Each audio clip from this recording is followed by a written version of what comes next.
Hello, আসসালামু আলাইকুম। এপিআরএস farm থেকে আপনাদের জানাই স্বাগতম।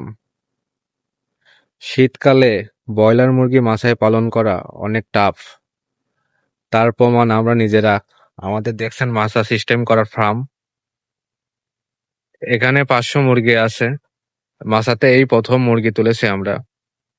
সারাদিন মোটামুটি ভালোই তাপমাত্রা আছে,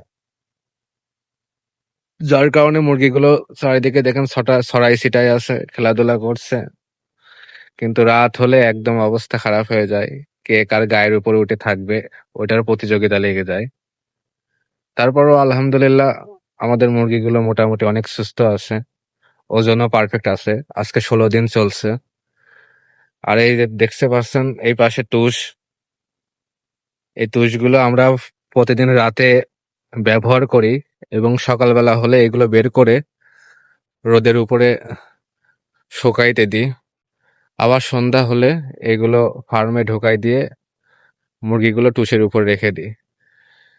এখন অল্প খরচে শীতের মধ্যে তুষ খরচ কমাইতে হলে এইভাবে মেনটেন করে চললে তুষ খরচ অনেক কম লাগে। আমাদের 500 মুরগিতে তুষ খরচ গেছে সর্বোচ্চ 500 থেকে 600 টাকা।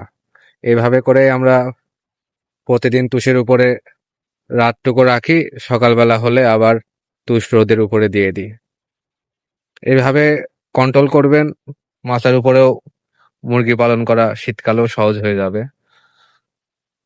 আর লাইটেরও পর্যাপ্ত পরিমাণ ব্যবস্থা আছে, যে উপরে বোর্ডার আছে, ওই পাশে লাইট আছে, এই পাশে লাইট আছে। সারা রাত প্রায় 1000 ওয়াট লাইট জ্বলে। ফার্ম আমাদের অনেক বড়, দেখতে পারছেন অর্ধেকেরও কম ব্যবহার করছি। এখানে যতটুকু জায়গা আছে 1000 মুরগি তো কমন ব্যবহার করা যাবে। যাই হোক, মুরগিগুলো অনেক সুস্থ আছে, সবাই দোয়া করবেন। আর নতুন নতুন কিছু টিপস পেতে আমাদের চ্যানেলকে সাবস্ক্রাইব করে রাখবেন। আর সবাই কমেন্ট করে জানাবেন যে আমাদের মুরগিগুলো আসলে সবকিছু ঠিকঠাক আছে কিনা, খাবার পানি এগুলো ম্যানেজমেন্ট ঠিক করা আছে কিনা।